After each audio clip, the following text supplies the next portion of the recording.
Hello. Hi, can you hear me? Yeah. Very Perfect. good. Perfect. Okay, are you ready? Yeah, I'm good. You? Okay, perfect. Okay, let's start. In Austria, В Австрии очень популярны зимние виды спорта, также популярен футбол. Почему, собственно, ты выбрал хоккей на траве, когда был молодым? Yeah, in Austria, it's kind of a family sport. So my parents and my grandparents played hockey. So I was on the hockey pitch when I was like a young kid, like 2, 3, 4 years old. So I don't really had another choice to do something else. I played a bit of football in the past, but yeah, so hockey was all my life, and so I decided to play hockey. В России хоккей – это полноценная работа. Люди могут зарабатывать неплохие деньги. Как это вообще работает в Австрии? We are purely amateur sport. Only the people who are going abroad to Holland or Germany, they earn a bit of money, but we are in the national team. We don't earn any money. We have to pay like around 300 euros a year for helping our youth in Austria. And yeah, so we don't have one professional player who plays in the Austrian league or something like that. So it's purely amateur. Кем ты работаешь за пределами поля? I'm studied sports management, and I'm starting in an ice hockey club for like kind of management, and yeah, this is what I studied next to my hockey career, and yeah, this summer I'm starting working. Узнают ли тебя в Австрии на улицах как хоккейного игрока? No, they don't recognize me on the street or something like that. I mean, yeah, sometimes we are in newspapers or we have some interviews, but that's probably twice a year. Or if we have a major event, then we're sometimes more in public, but like not that somebody's recognize you in the street or somewhere else. So yeah, you can live a normal life over here. Что бы ты назвал своим первым большим успехом в хоккее? My first personal success was going abroad and going away from Austria when I was 18, and I found a good club in Germany, Harvesтэхудэра in Hamburg. Yeah, they really helped me to grow as a not only as a hockey player but also like as a person, and they helped me also out of the pitch, which was really cool. And yeah, over there in 2014-15 we had our best year, so we won the EHL and we won the German champion in 1 year. That was amazing. We had a good team, and like I have a lot of friends still over there, even if I'm not playing there for 5 years anymore, and I have a lot of contact, so it's kind of a second family for me. And yeah, my second personal highlight was going to Holland, what was even a bit more professional. So I got good money over there. I was full-time professional player, and yeah, then we became also champion in Holland in 2015. In my first year, that was amazing. So yeah, this was my major highlight in club teams, and with the national team we had this year 2018 was amazing, where we won in indoor the European Championship, and a few weeks later we became world champion in indoor, which was pretty cool because also here in Austria we are kind of a family in hockey, and we all, also the players in the national team, we grew up together. And yeah, this is also a special feeling, something different from being professional in Holland. So yeah, winning something with friends and your family is also really quite special, and this was a really cool feeling. О каких деньгах мы можем говорить, если вспоминаем голландские или немецкие чемпионаты?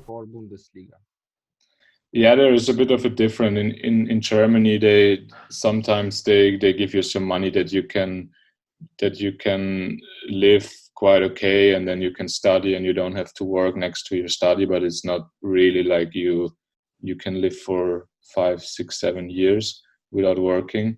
In Holland, it's a bit more. It's more professional. You're really full-time professional, so you are not really able to work beyond your hockey. So you're training 6-7 times a week. Then you have twice training a day sometimes. So, and then you get some pretty okay money. I mean, in the end, when you're finished with your career, you always have to work because we're not football players or ice hockey players or something.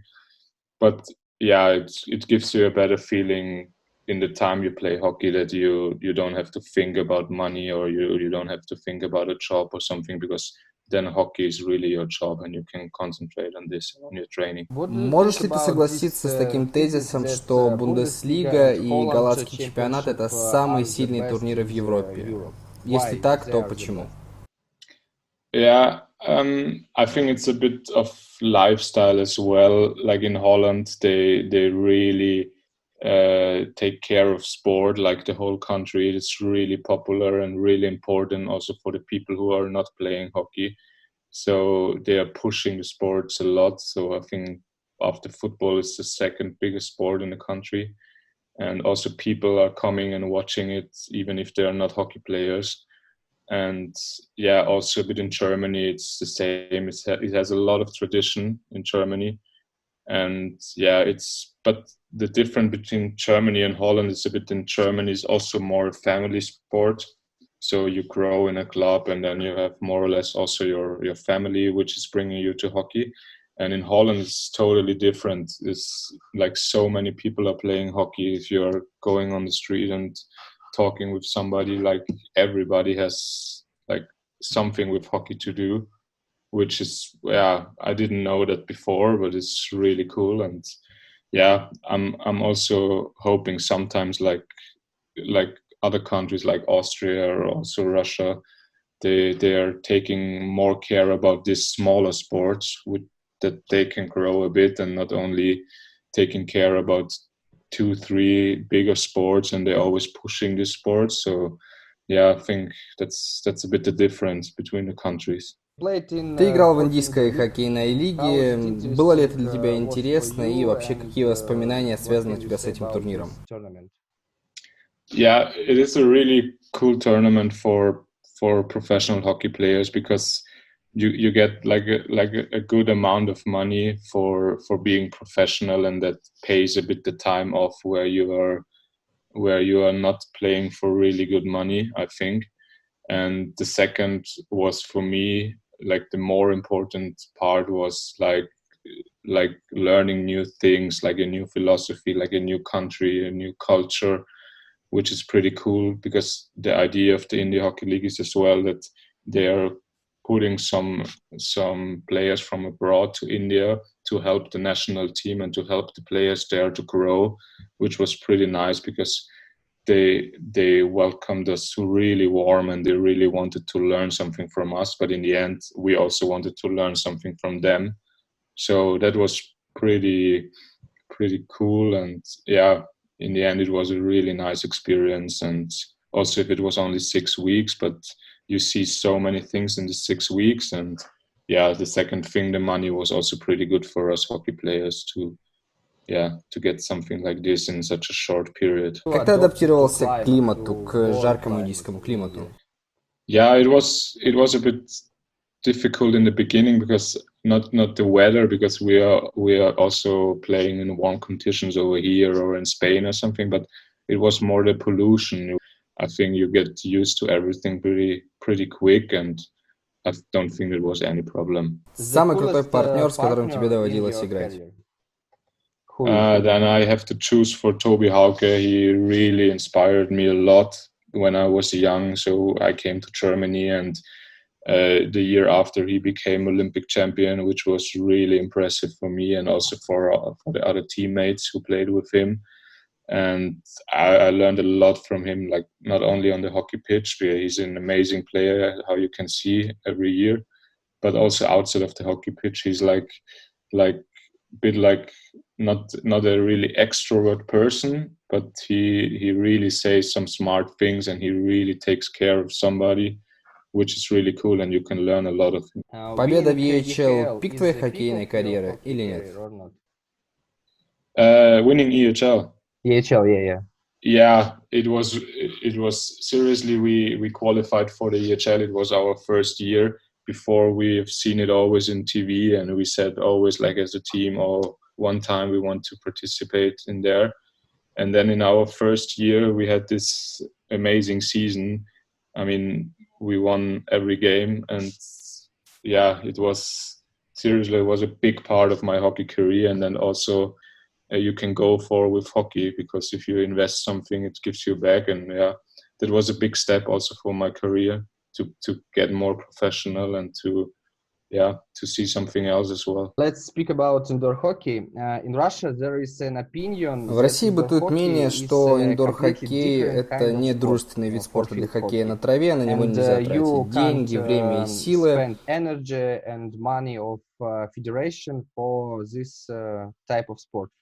Как ты считаешь, какова роль индор-хоккея для хоккея на траве? For me, indoor hockey is really important. We in Austria, we grew up in indoor hockey since we are a little kid, because we always play half outdoor hockey and half indoor hockey. So it became like a big part of our hockey lives. And also in Germany, the indoor culture is really big and really cool, which I like.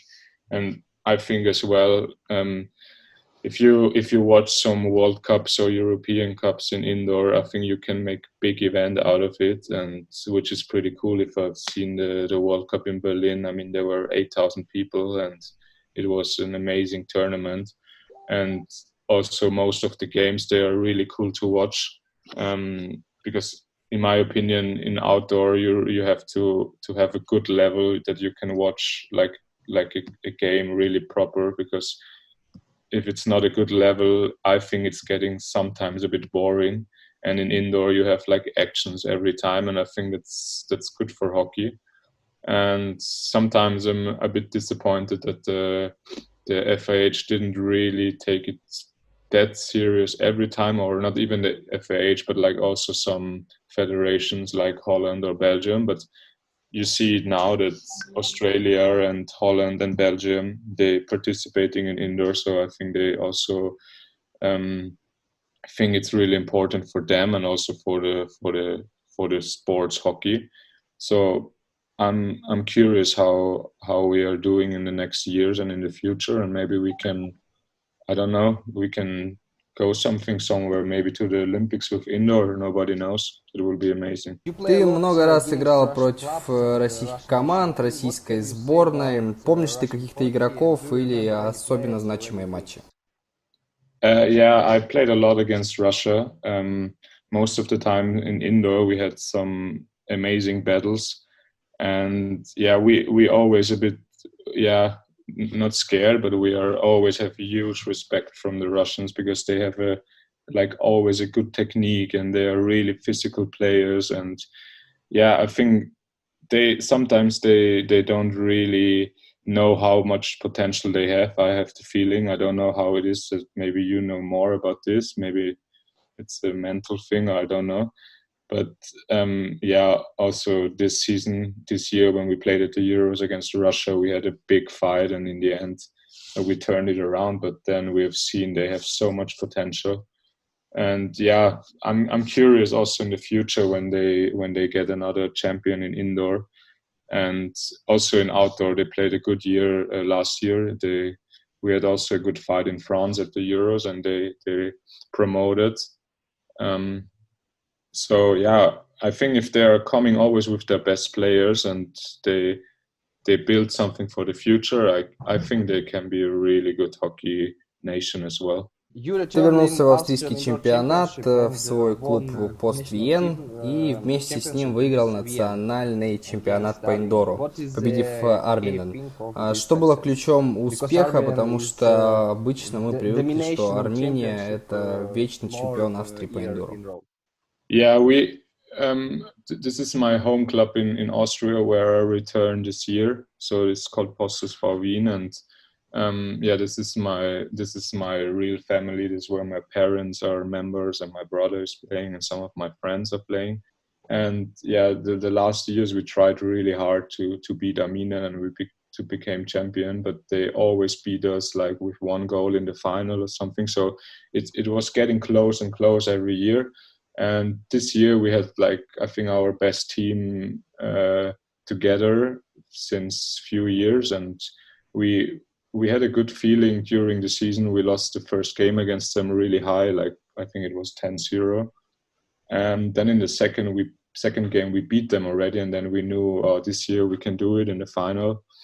And yeah, we had an amazing day over there, and they had no chance, seriously. And yeah, it gave a good feeling that we can play now with our small club, with my family.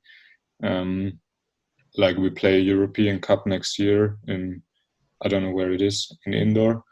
And yeah, I'm really looking forward. And now we try to build something as well in outdoor. So we try to become Austrian champion in outdoor next season to participate in the EHL with my club. So that's, yeah, something to looking forward.